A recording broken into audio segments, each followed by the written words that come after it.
17, 2010 Parish Planning and Zoning Board meeting.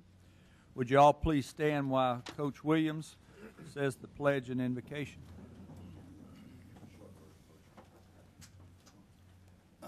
Dear Lord, we thank Thee for another blessed day. We ask that blessing upon this staff. We ask that blessing upon this board. We ask a blessing upon those who are in the audience who come seeking a solution to a problem. Pray that let the Holy Spirit dwell with us and around us that we might do that for which is pleasing in our sight. This we offer in Jesus' name. Amen. Amen. Pledge allegiance to the flag of the United States of America and to the republic for which it stands, one nation under God, indivisible, with liberty and justice for all. Look here. Old man Smith. Roll call, please, Christie. Chair John Duhan. Here. Vice Chair Harold Doucette. Here. Mr. LaSalle Williams. Here. Mr. Jake Porche. Here. Mr. David Connor. Here. Mr. Sam Breaux. Here. Mr. Whit Baker. Mr. Gary Navarre. Here. Miss Betty Brown. Here. Miss Latricia Cobb. Here. And Mr. Elijah Gilray. Here. All present. Thank you. This is an 11-member board. It will take a majority of those members present to grant or deny any requests heard tonight. The meeting will be conducted with me reading the requests from the agenda. The planning staff will give a presentation and report their recommendations. If the applicant would like to add to the staff's presentation, or if someone from the audience has comments, please come to the microphone here at the corner and state your name, address, and the nature of your request. All persons wishing to speak other than the applicant need to fill out a blue card back in the back if you have not already done so. Request to appear. Form located in the back of the room. I recommend that a spokesperson be selected if there's a large group of people wanting to speak on any agenda item. After the discussion, the board will vote on each request. I will announce the decision of the board after the vote. All zoning exceptions and variance cases are final tonight. The study will go before the police jury for final action on Thursday, February 18th, 2010 at 5:30 p.m. in this same room. This meeting is being taped by Calcasieu Parish Government Channel and can be viewed on Wednesdays and Thursdays following the meeting. For additional run dates, check the website www.cppj.net. Channel 5 in Lake Charles and Sulphur will cover it. Channel 61 in Moss Bluff, Westlake, Benton, and DeQuincy. Channel 99 in Carlson and Grand Lake. At this time, if you'd please turn off all cell phones, pagers, and any other noisemakers. I'd appreciate it.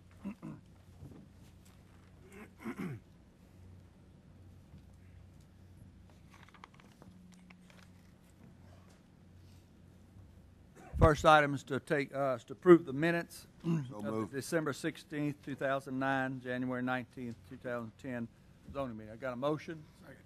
And a second. Mr. Doucette, all in favor state aye. Aye. Opposed? Passes unanimously.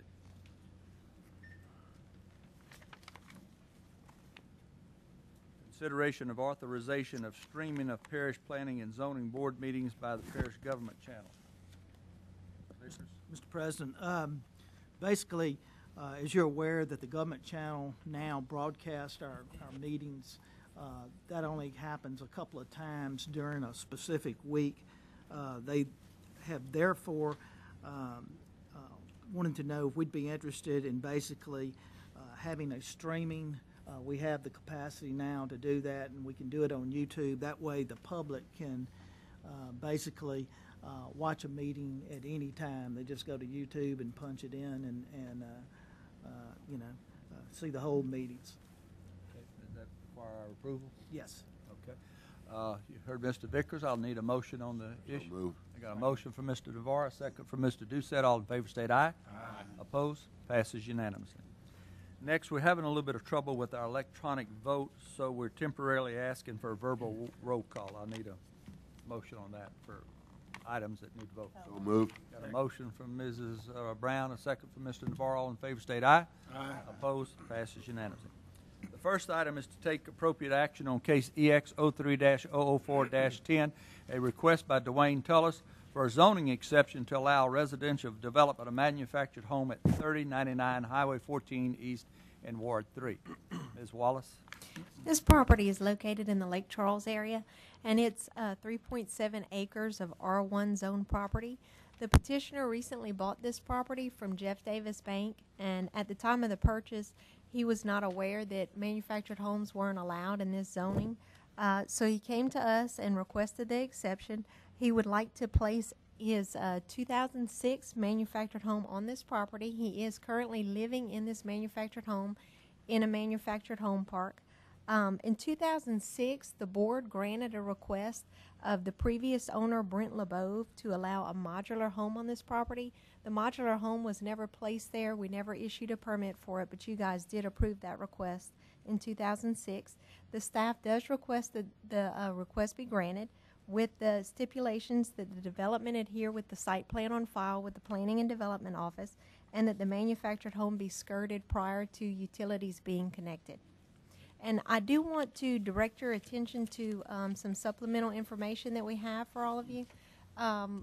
We have this packet, and this was supplied to us by the petitioner, and it shows a map of the property that's in question, along with some pictures of the area. I'm sure if you'd like him to do so, the petitioner can get up and explain to you a little bit more detail about these photographs. And then we also have a petition that we received a few days ago from someone that lives in the area. And then tonight we received another petition, all from people that are in opposition. And I believe that you have a number of blue cards. Yes, I do. Thank you, Mrs. Wallace. Is Mr. Tullis or someone representing him in the audience? Would you please step to the mic and state your name and address, sir?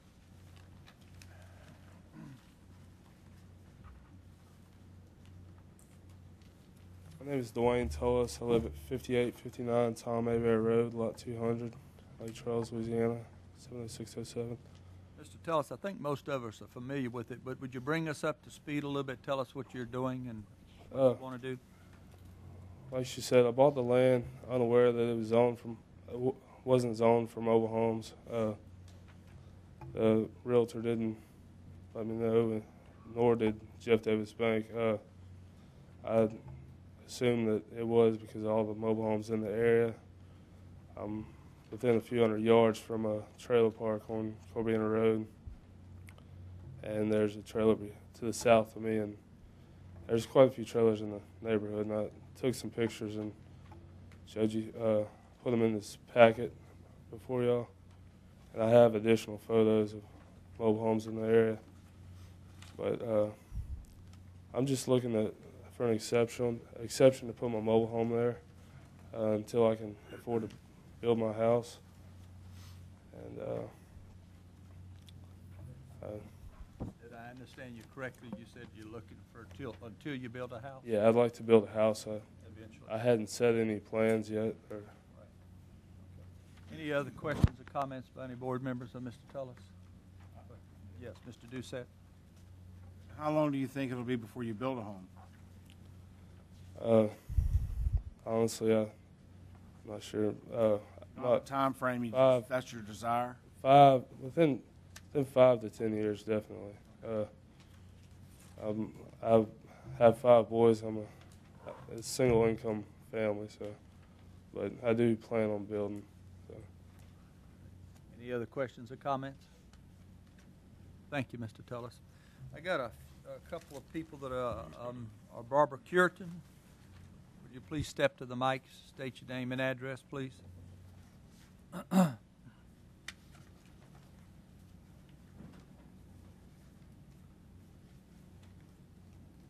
My address is 3143 Highway 14 East.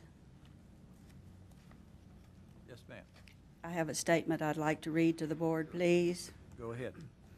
Mr. Chairman, members of the board, I wish to protest the request to zoning exception of the 3.7 acres of property joining the west property line of my 30 acres at 3143 Highway 14 East.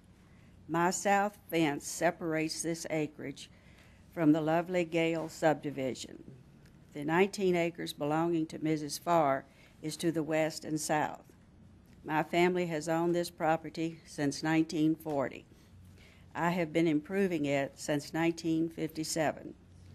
In 1972, a young boy and I planted oak trees given to me by my uncle.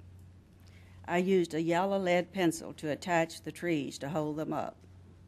Mr. Hickenbotham kept the land mowed and free of trash until I was able to return in 1979. He also helped to water and fertilize the trees. Today there are beautiful oak, sycamore, hackberry, and pine trees throughout the 30 acres. Also, this property is some of the highest elevation in Calcasieu Parish.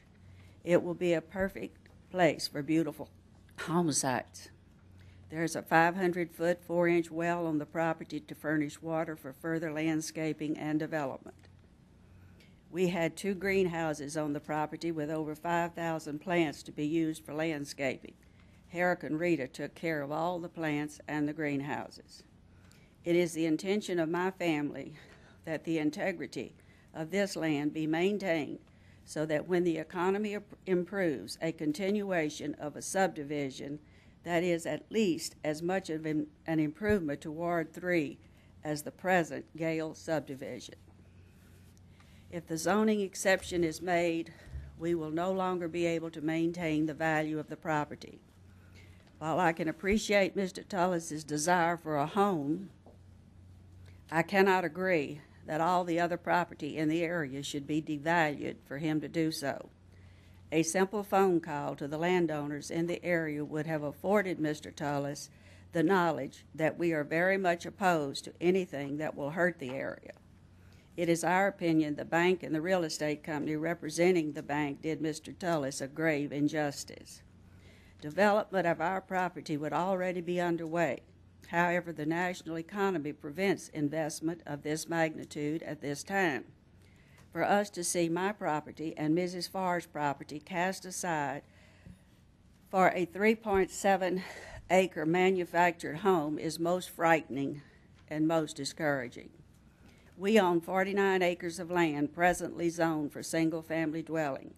My family has put money into this parish since 1940 with various businesses, and we have always been good stewards of the land given to us by our grandfather. I beg of you, please do not take our future away from us by allowing our land to be devalued.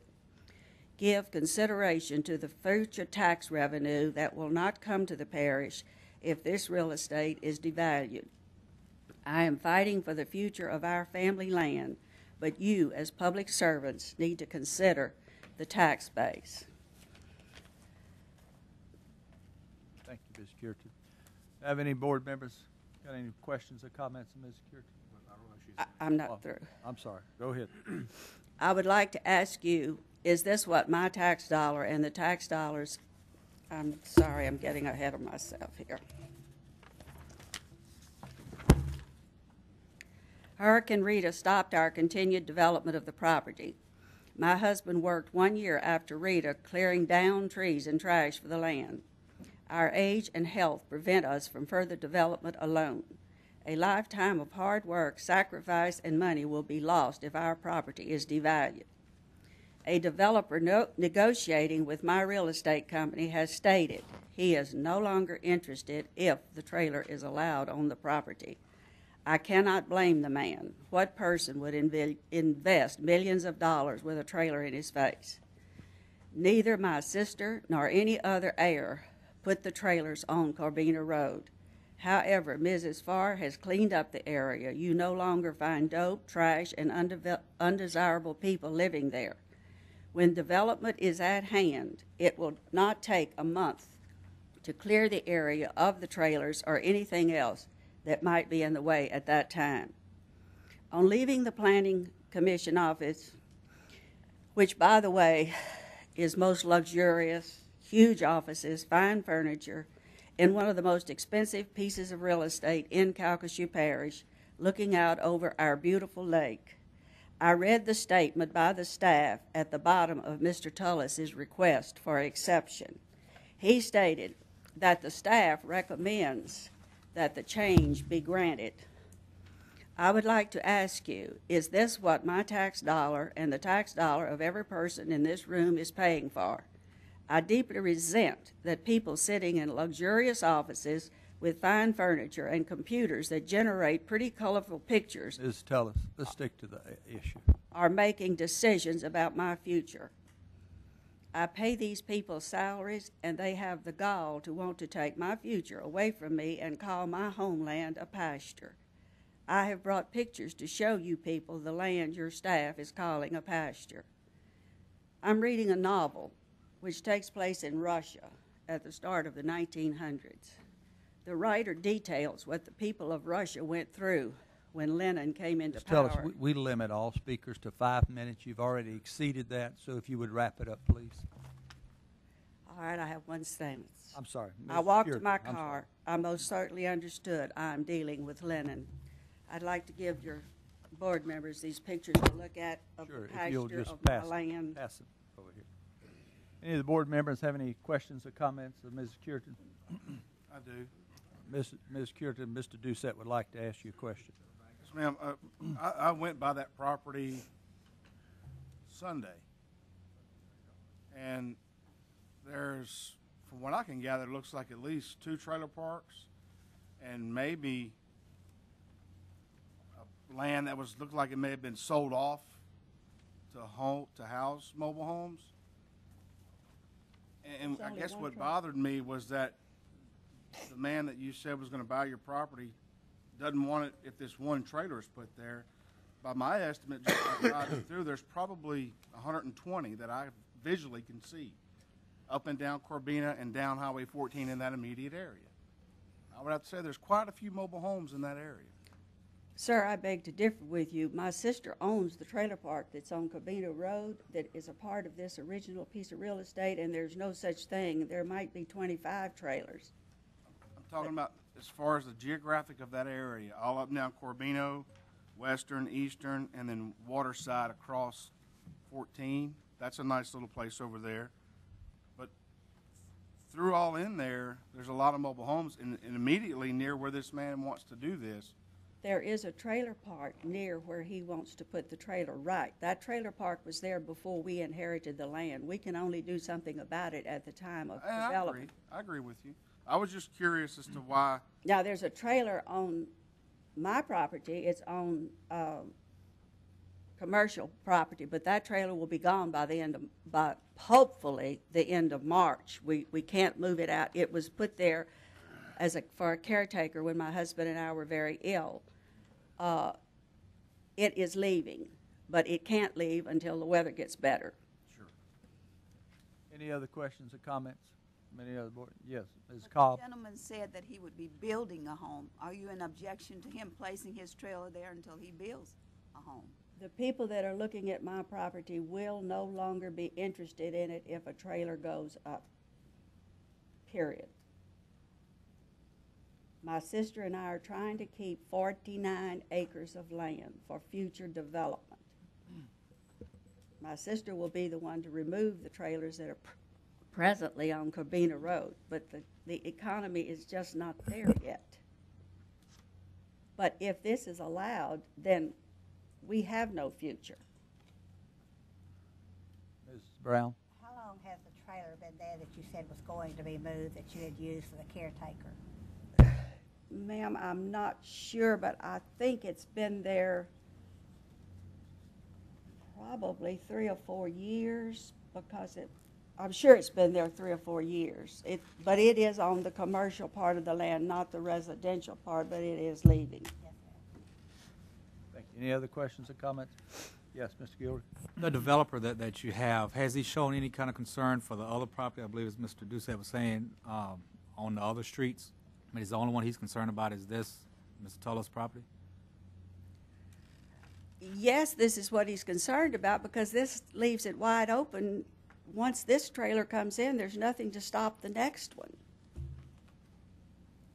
We can't do anything about the ones that were there before we inherited the property. Right, I understand that, but your developer that has stopped everything said he won't do anything if this development is there.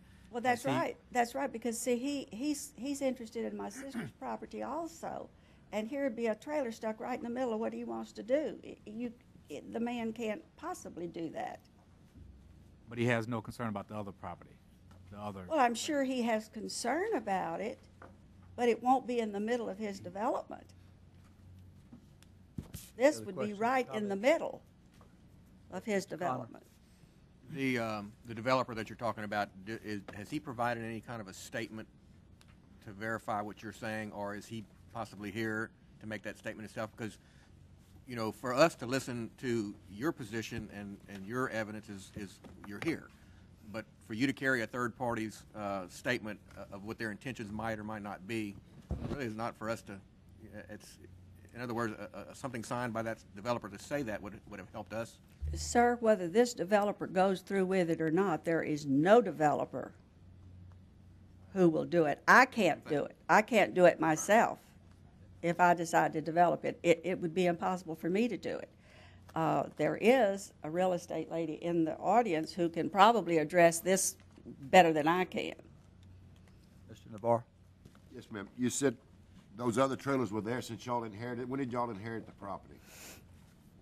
I inherited the 30 acres in 1954. Mrs. Farr inherited her part in, I think, 1996 or 98. I would not want to tell you exactly. So you're telling me that this trailer park on Carbina Road's been there since 1954? No, it wasn't all there, but it was started then. It had already started. Yes, sir. Thank you. Yes, Mr. Bro? Did you have a chance to purchase this 3.7 acres at any time? I probably could have, but I was in Houston at a hospital and didn't really know about it until I came back home. And I would be happy to purchase it now to help Mr. Tullis, because I realize that he's just a young man who wants a home for his family. And I realize that he's been done a grave injustice, in my opinion. So I would be glad to help him out of his present predicament, but that's all I could do. Thank you. I have a Karen Thibodeau. Would you like to step up, state your name and address? If there's anything you'd like to add, please. Yes, sir. My name is Karen Thibodeau. My address is 1601 West Preon Lake Road, and I'm a licensed real estate agent with Prudential Elite Realtors, and I'm also a property owner in Waterside Subdivision. Although I am so sorry, and I hate it for Mr. Tullis. He looks like an awesome guy. I haven't got to visit with him. I am here in opposition of the application that is being made. I know that he was not told that he could not have a trailer house there, but if a real estate agent represented him in every contract, state contract, he has due diligence to find out, you know, what can be put on the land that he purchased. If everyone would just look at this aerial view or whatever that I've got for you, I'm here authorized to represent the individual property owners of Waterside, which is right here, as well as Chad Thielen with Aerosol Corporation, who owns 2,200 acres that we are developing around this area, coming off of McNeese. It'll cross over. I'm sure most of you know about it. Cross over, go down, tie in, and Waterside is part of that, which is accessed now off of Highway 14. Also over here to the across from Waterside, I'm here representing Mr. Billy Blake with the Bell Arbor Timber, which he has also signed my petition, as well as everybody else, every other property owner in Waterside. I'm opposed to the trailer being put there because something that Mrs. Curitan did not mention was that I had at one time her property listed. I had a difficult time and never did sell it because of the trailers that are down Highway 14 and down Corbina Road, and I am the #4 producing real estate agent in Southwest Louisiana Board of Realtors, and trailers I had one. I lived in one, don't have a problem with them when they're where they need to be. We've spent a lot of money developing East Lake Charles. Arizal has a tremendous investment out there in Waterside as well as the whole development of Morgan Field. Allowing this exception, just as she said, you know, there was an exception already made, will decrease the value of the property. It'll discourage continued development. It opens a window for similar and inappropriate use. And an exception, one exception, leads to another, leads to 3, leads to 4, 5, 6, 7, and before you know it, you've got them everywhere. And I'm asking you to stop with this one. Instead of allowing one and then a precedence being set, and then, well, okay, well, as she stated in the beginning, we said it was okay for this last guy to do it. Well, so why not do it again, i.e. 1, 2, 3, 4, 5. I'm actually going to build a house in Waterside, and I'm representing also tonight a builder that's here that has a spec home out in Waterside, Vandelik Building and Design, and he's not going to build another one. If one trailer house gets in there, then, you know, we've got another one. And the property that is in front of, you know, he didn't buy all of it. He got a 30-foot easement, I believe, to get back to his property, and then there's this property on the front. Well, what would keep, I think it's zoned light commercial or whatever, I don't know the answer to that question, but, or residential. So if you grant him, you know, an exception, well, there might be some more over here. I'm trying to clean that mess up going down Highway 14. I'm the listing agent on Waterside, and I would so appreciate it if you would deny his application. Anybody have any questions of Mrs. Thibodeau? Any questions or comments? Thank you, Mrs. Thibodeau. Thank you. All right, need a motion. Motion to approve. I got a motion for approval, a second for Mrs. Brown. Let's do a roll call vote. Try a new method since our electronic's broken. Mr. Connor? No. Ms. Brown? Yes. Mr. Brew? Yes. Mr. Baker? No. Mr. Navarre? Yes. Mr. Williams? Yes. Mrs. Cobb? Yes. Mr. Porsche? No. Mr. Doucette? No. Mr. Gilry? Chair Duhan? Yes. 7 for, 4 against. Motion passes 7-4. Thank you. Moving on to the next item. Take appropriate action on case EX 04-007-10, a request by Daniel Davis for a zoning exception to allow residential development, a manufactured home or modular home on the southwest corner of High Hope Road and Palm Drive in Ward 4. This property is Wallace. located north of Sulphur. It's 1.84 acres of R1 single-family residential zone property. The petitioner would like to place a new double-wide manufactured home on this property or a modular home for his stepdaughter and her family to live in. The subdivision restrictions in this area actually prohibited this type of use, but the petitioner was able to go into the subdivision and get enough signatures to actually change the subdivision restrictions to allow a manufactured home there. The staff does recommend that the request be granted with the stipulations that the development adhere to the site plan on file with the Division of Planning and Development, and that the manufactured home or modular home be skirted prior to utilities being connected.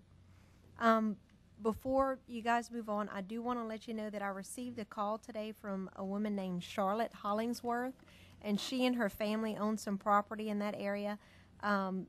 they do have a family illness, and apparently it's grave in nature, so she and her family couldn't attend tonight, but I did let her know that I would inform you guys that they are opposed to this request based upon some drainage issues in the area. And I believe that she was going to try and get some of the neighbors to come in opposition. I'm not sure if you have any blue cards on it, but I did tell Ms. Hollingsworth that I would advise her, all of you, of her opposition. Is anyone representing Mr. Davis here tonight?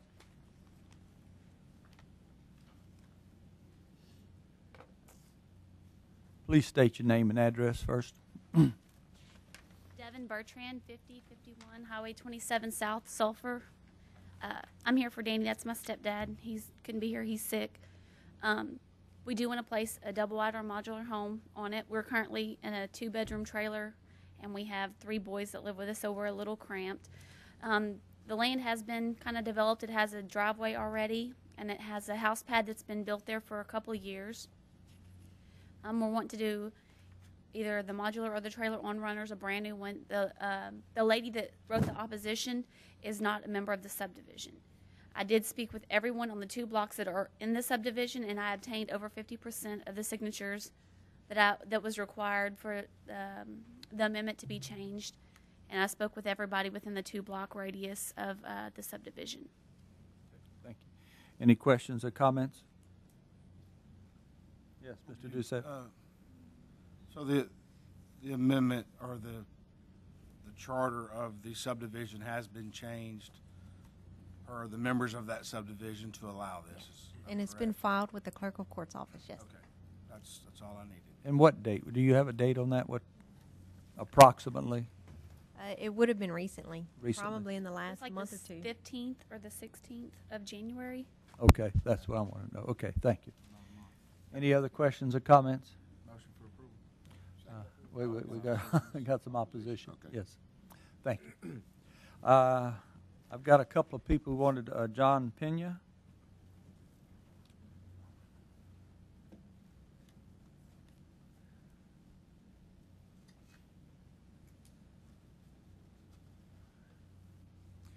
Please state your name and address. My name is John Pena. I'm at 337 High Hope Road. I'm right next door to where this proposed change is intended to take place.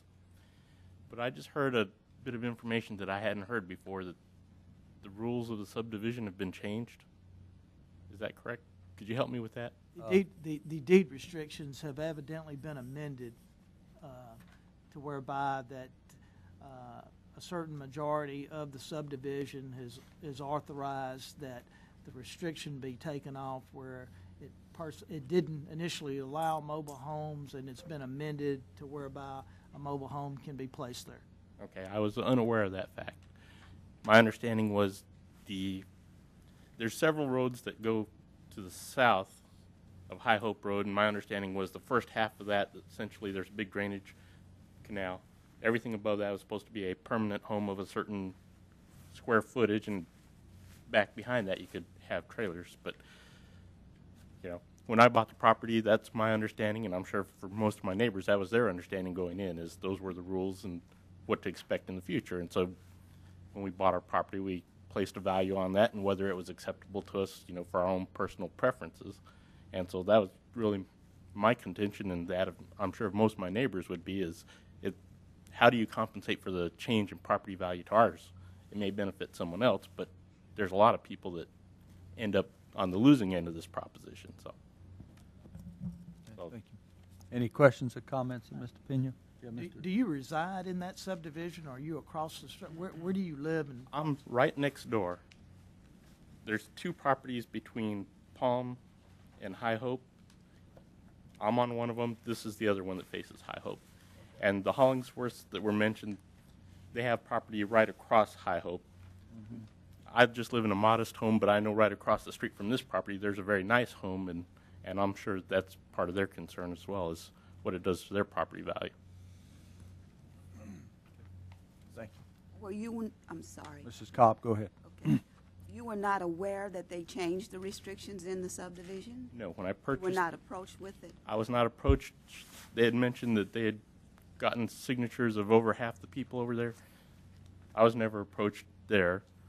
I was never approached in the zoning change, so I was unaware of that as well. So, and there was another statement that I do not believe is correct about the house pad being there for a couple years. It's only been there about a year, if I recall. So, Mr. Bro? You live north of High Hope? I live just south of High Hope. My address is on High Hope. You're on the corner of Oakwood and High Hope. That's correct. So you are part of the subdivision. Yes. Thank you. Any other questions or comments? I got a question. Yes, Mr. Baker. Mr. Davis is the one that owns the property, correct? Yes, that's correct. Is he here? Well, he had a spokesman How for long it. has he had the property? If you don't mind, please step to the mic and answer the question.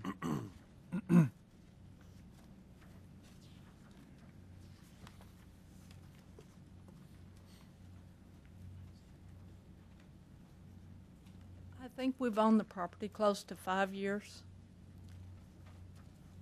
Do you know how old the subdivision is? The subdivision is over 25 years. It has passed the time of the regulations to be in contact. That was up in September of 09. But then the 10-year, with the additional 10 years, that was up in September of 09. You just bought a lot there. Y'all do not live in that subdivision? Yes, they do. We do. We live at 3558 Palm Drive. I just wonder how you can make all those connections and Yes, sir. get the restrictions overturned if you didn't live there. Yes, sir, we do. Okay. Correct me if I'm wrong, though, when I went to get the signatures, according to the, what I received from the clerk of courts, that part of the subdivision is Palm Drive and Ash Drive.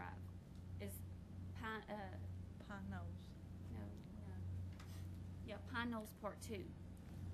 And that's the consistency of the two, of that part of the subdivision. They're in Pine Knolls 1, which will be the front part of the subdivision.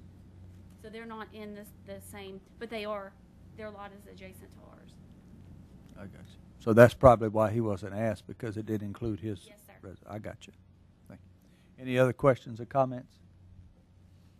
Okay. Thank you. I have Mrs. Clark. Want to speak? Yes. Please step to the mic. State your name and address.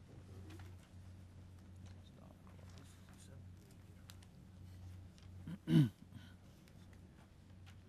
evening.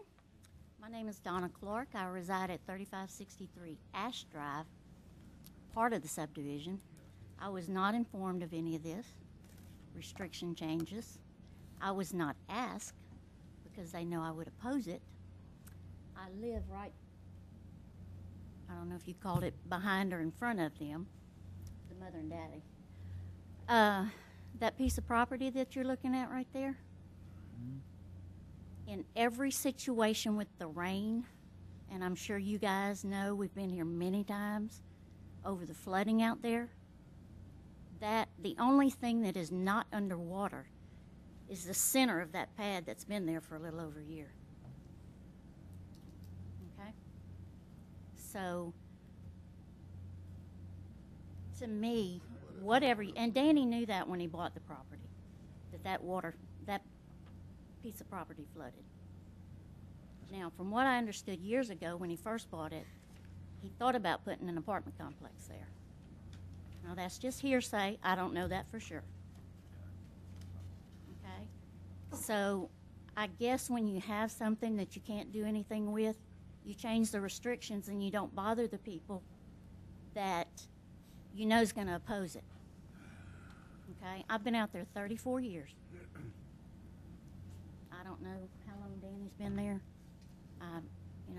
He's been there a while.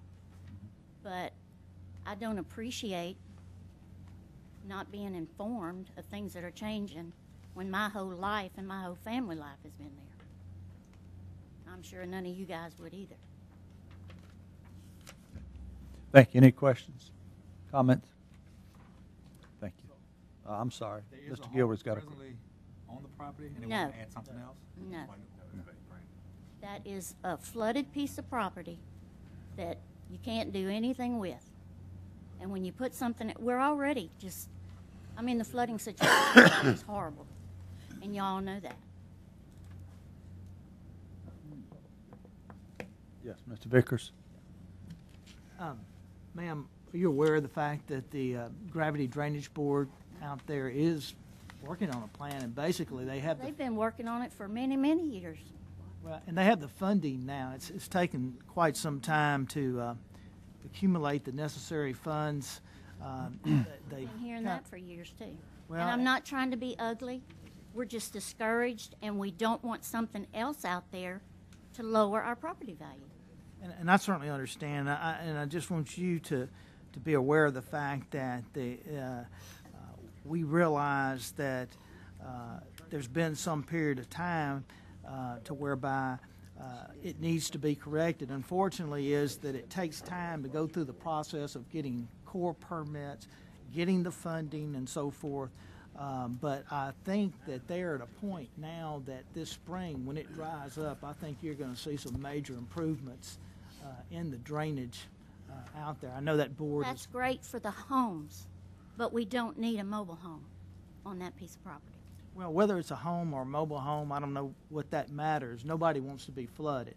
And all I'm telling you is that we're making every effort possible to try to remedy some of the problems that you've had in the past, okay?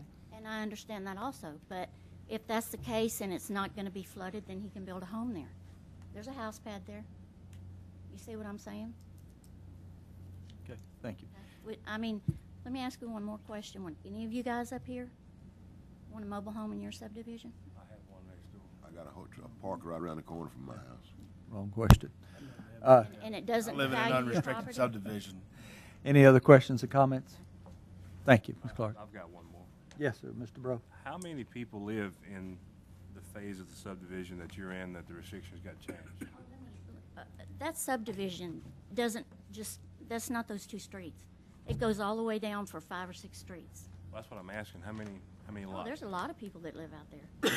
50, 100 different houses? God. I mean, There's probably at least 20 homes on each street, probably.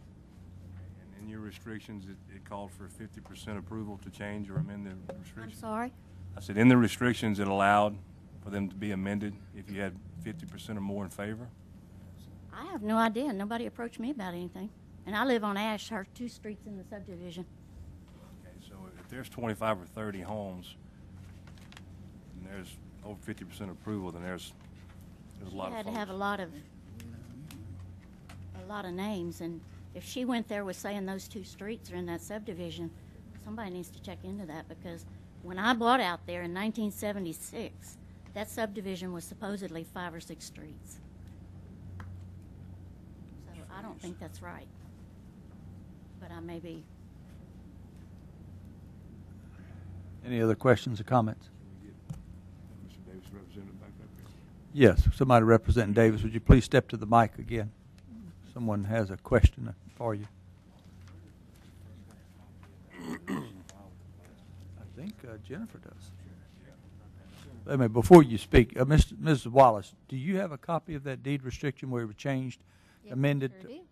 Okay, thank you. But- We just want to know if you had one on file. Yeah, I have a certified copy, but I do want to point out that subdivision restrictions are civil matters, that we don't enforce those. We just, as a courtesy, ask to be presented with those, and if there is a conflict, that they be amended before we even take the application. So, Right. you know, there's a lot of discussion going on that we really have no jurisdiction over. Right. I just wanted to point out that she did receive signatures from at least 50% of the neighbors. Residents or property owners. Thank you. You had a question, Mr. Bro? I was just going to ask, did the restrictions state 50% or more to gain amendment, or is it 75%? No, it was 50% or more. I was speaking with Tammy, I believe, at the parish office. She was the one that helped me to, to guide me in what I needed to do in order to have this amended. And what kind of number did you get in favor? I went to every single house on the street, on both streets. I went to her house twice, but it's in the evening after I get off work, and there was no one home. So I wasn't trying to not go to anybody's house. I would have been happy if I could have got 100% signature. So, I mean, I wasn't trying to avoid anyone or go to anyone's. No comments from the audience, house. please. So, I mean, I honestly, just after work, I had the petition sheet, and I went up and down the street to everyone's house. Thank you. Mr. Doucette? I think what he asked you, though, in your estimation, what was the percentage of people that are in that subdivision? That signed it. I think it was a little over 60 people. So, percentage-wise? 90, 85, 52? I would say probably about 80%.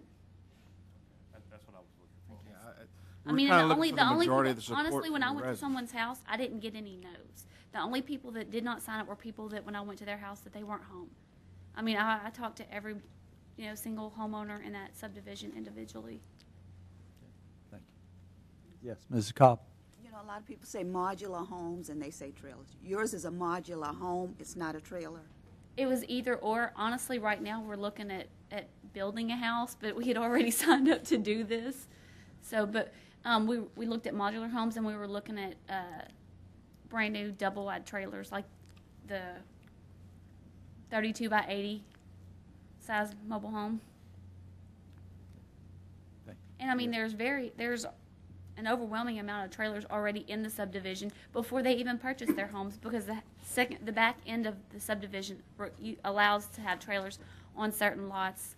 So, I mean, if they're concerned about property value, then don't buy in a subdivision that the back half is unrestricted. Thank you. Any other questions or comments? Thank you. Thank you. Need a motion? Got a motion?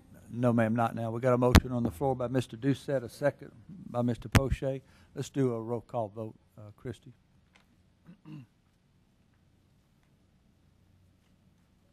Chair Duhan, Yes. Ms. Brown, Yes. Mr. Doucette, Yes. Mr. Williams, Yes. Mr. Breaux, Yes. Mr. Porsche, Yes. Ms. Cobb, Yes. Mr. Baker, No. Mr. Connor, Yes. Mr. Navarre, Yes. Mr. Gilry. 10 for and 1 against, passed. 10 for and 1 against, motion passes. Next on the agenda is to take appropriate action on case EX 04-006-10, a request by Philip Gilliard for a zoning exception to allow commercial development, a custom rifle business at 1785 Walker Road in Ward 4. Ms. Wallace. This property is located in Carlos. It encompasses 1.8 acres of R1 zone property. The petitioner would like a zoning exception to allow a custom rifle business, and this business will basically consist of internet services. It's my understanding that people will send him rifles to be worked on, or he will build a custom rifle and then ship it out. There's not going to be any type of business on site. The property is located within a subdivision that is just houses, but we did check and there are no subdivision restrictions. And so the staff recommends that the request be granted as long as the development adheres to the site plan on file and that there is no on-site sales for the business. Thank you, Ms. Wallace. Any questions or comments? Questions or comments? Got a motion for Mr. Doucette. Second. A second for Mr. Navarre. All in favor state aye. Aye. Opposed? Passes unanimously. Yeah, you passed. Yeah, there's something the council recommended that I can't guarantee. I can't guarantee some local person's gonna come up to my house and wanna buy a rifle. I'm sorry. Well, please step to the mic and state your name and address.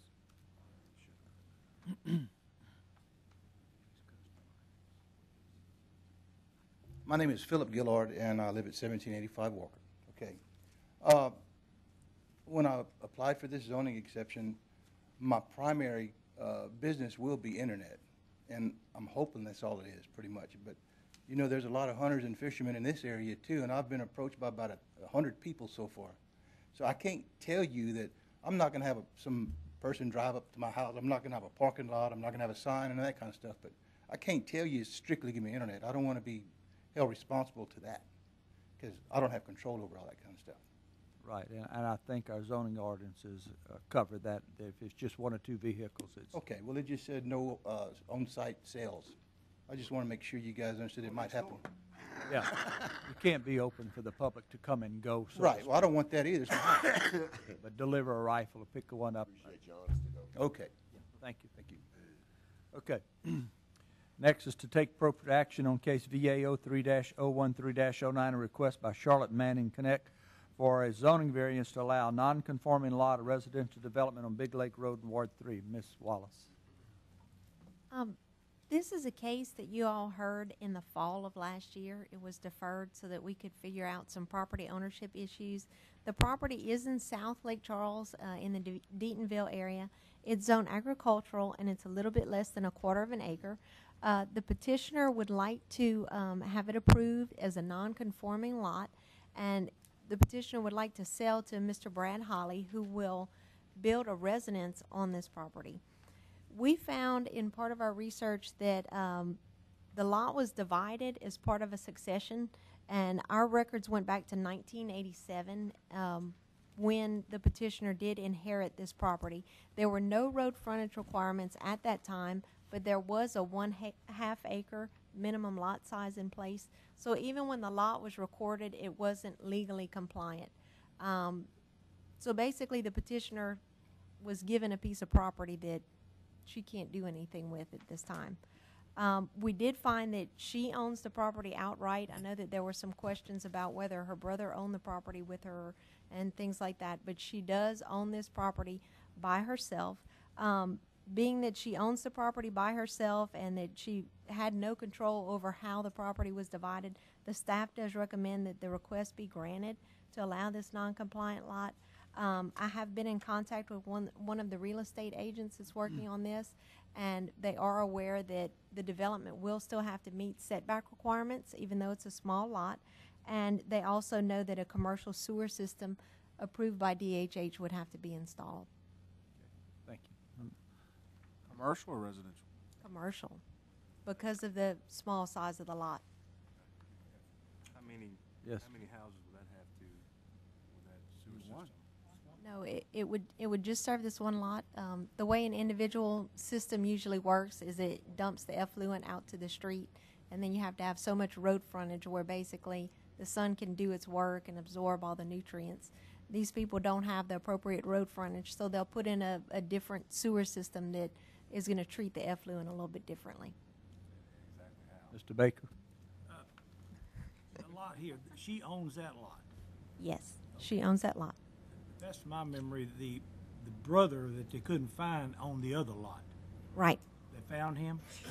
No, they didn't find him, but what we found is in the legal records, it was subdivided. I think there was some question about whether she and her brother owned all of this together, but it was legally subdivided in I think our 1987. suggestion at the time was for her to get both lots, and then there's no questions asked. Well, it still wouldn't be in compliance because these lots are less than 1/4 of an acre, and it would have to have a half acre. Frontage, right? Well, even the minimum lot size wouldn't meet the requirements because they would have to have a half an acre. So if it's 0.23 and 0.23, it's still going to be less than half an acre. I think a lot better if it's sitting in the middle of those two lots than it would sitting in the middle of one lot. I think they were originally sold as campsites along the water and as small lots back when it was allowed, like yeah, many years ago. Any other questions or comments? Any motion? Got a motion from Mrs. Cobb, a second from Mr. Navarro. All in favor state aye. Aye. Opposed? Passes unanimously. Next is to take appropriate action on case VA 03-003-10, a request by Moss Reynolds for a zoning variance to allow multifamily residential development, a duplex, to increase the density requirement allowed, requesting 2 units, and to decrease the rear setback requiring 15 feet. He's requesting 6. Ms. Wallace? This property is in the East Lake Charles area.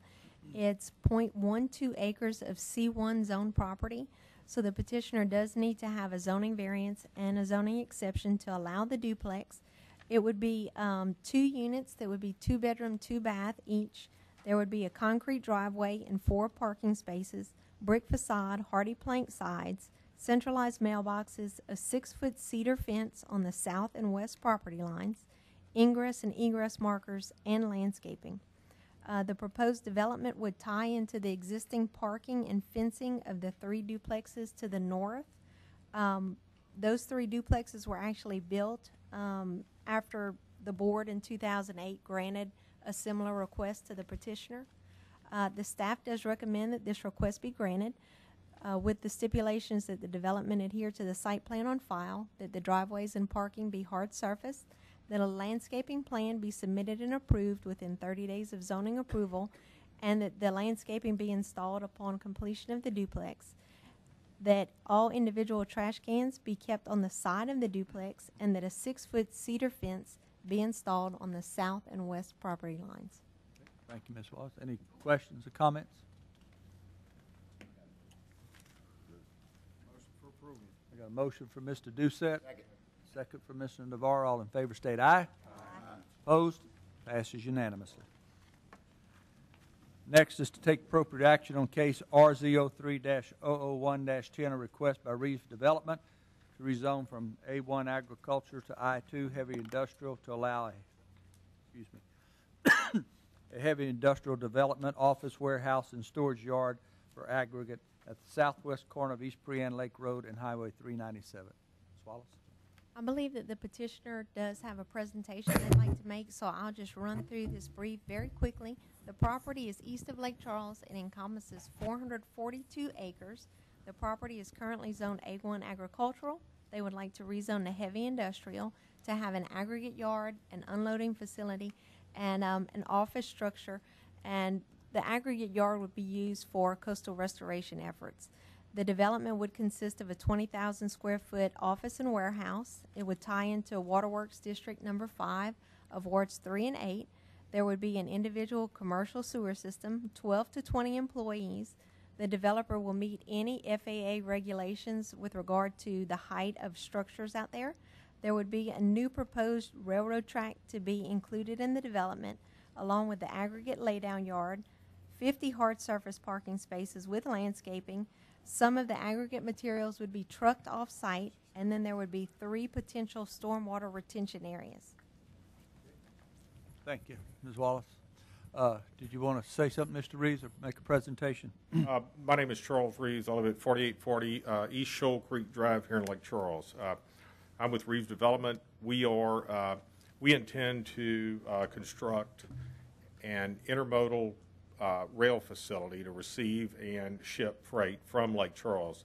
Our initial primary goal is to receive construction aggregate and other bulk construction products, both large rock and specialty rock. Our focus is on some of the coastal restoration projects that come up, but we also intend to move our main office there and begin to, over the next couple of years, to do some precasting for some of our retail development business out of the area. So we have long-term goals there, and we also have some short-term needs, and the first step would be to have the property rezoned. The property is located on Highway 397, and if you can see the monitors, the red lines that you see, the bold red lines, are the Union Pacific main line that runs east and west along Highway 90, and then runs south along the east side of the Chenault runway, where it curves around and goes down to the Lake Charles Harbor and Terminal District city docks. The blue line that spins off in that same area goes down to the Terminal District's industrial turning basin or industrial basin down south of town, where Alcoa has a rail spur down there. Our intention is to let me put my glasses on so I can see here. Our intention is to spin a spur off, and we have this staged in multiple development phases that will come over a period of time. The first phase will be about 72 to 7,500 feet of track that will allow us to receive a unit train shipment of goods by rail.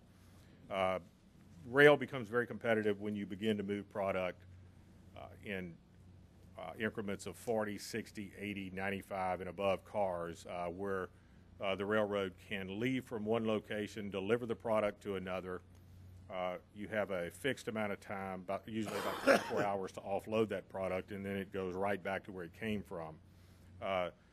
Those rates are significantly less than what you might pay for a normal rate to ship a single car somewhere. And so our initial phase will allow us to bring to handle 115 cars, or up to 115 cars, and be able to bring the train in and out from that facility.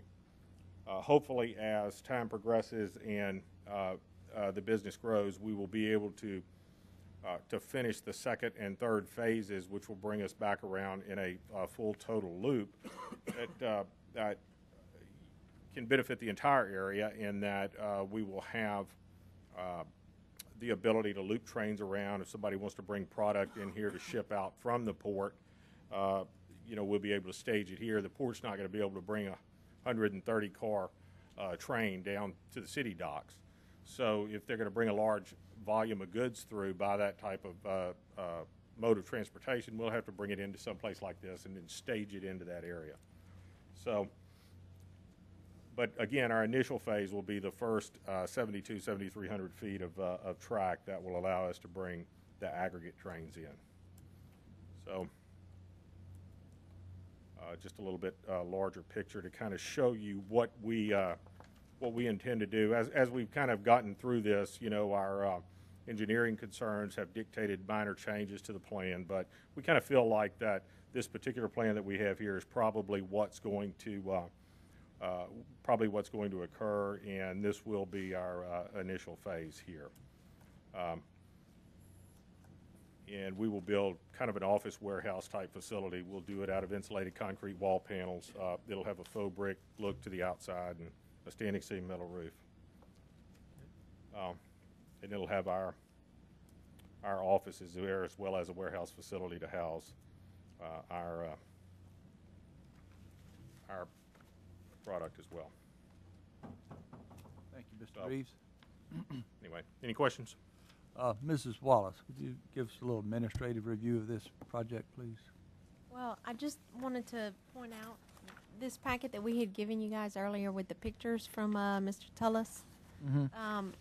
In the back of that packet, we've also attached a revised brief and the new site plan that Mr. Reeves presented tonight. With the holidays being the way they were, we weren't able to get this to you any sooner. But we did revise some of the stipulations based upon the new site plan. We deleted one of the stipulations, and if you don't mind, I'd like to read those into the record.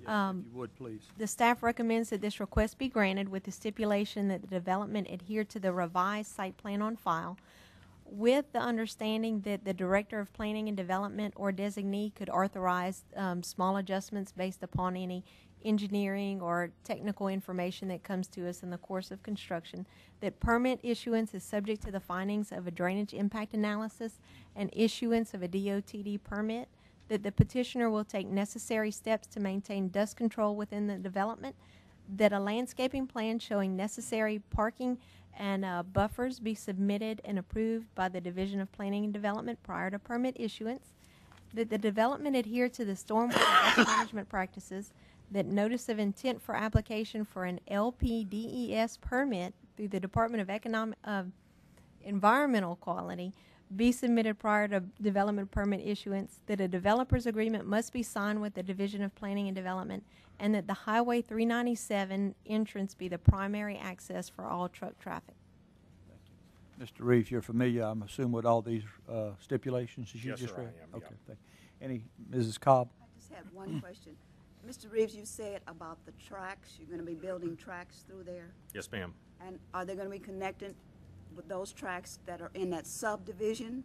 Is that the tracks that you're going to be, because I'm looking at, that's a subdivision, and it's going to be more traffic, and we might get some recourse on that because of the trains going through there with,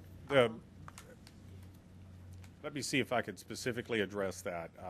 Our intention and the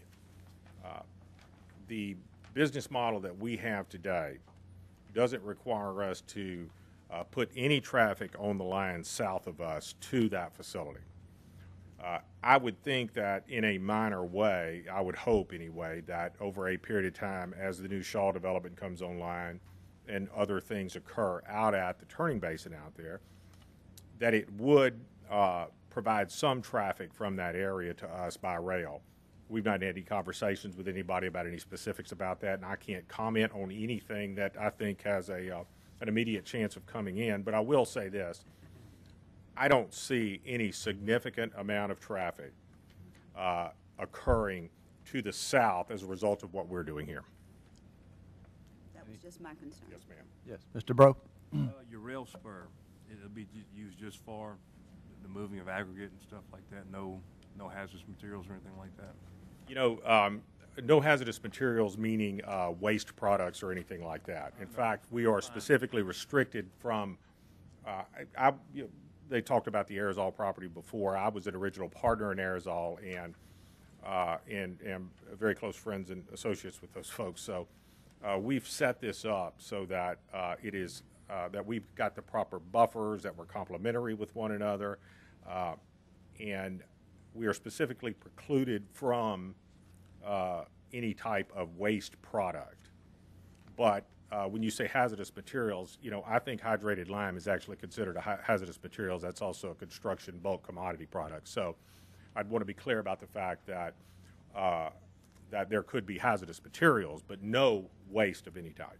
I was referring to the rental of your rail spur to store other people's products. Absolutely not, no. Any other questions or comments? Motion for approval.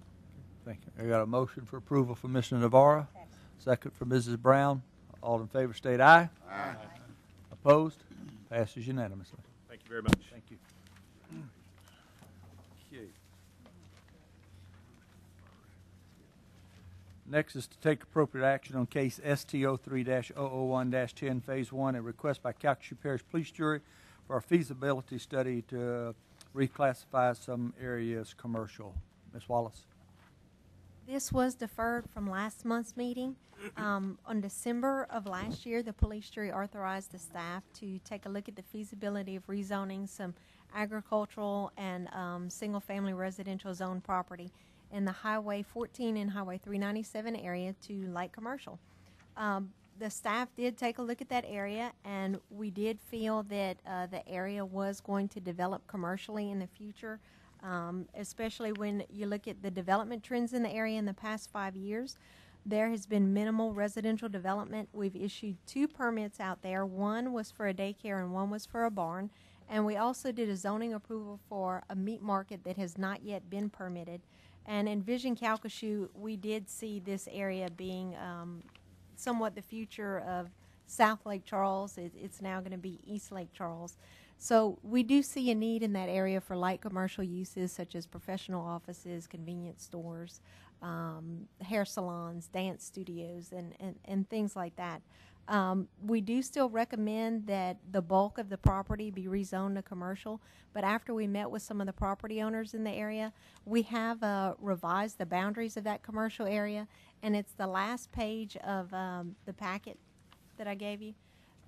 This is the new map that we're proposing, and I see in the audience we do have one of the property owners that is affected. And if you'll recall, and as a matter of fact in your old packet, we did have some commercial running along Wardline Road, and at the property owner's request, we did cut off the commercial zoning right here at the natural drainage ditch.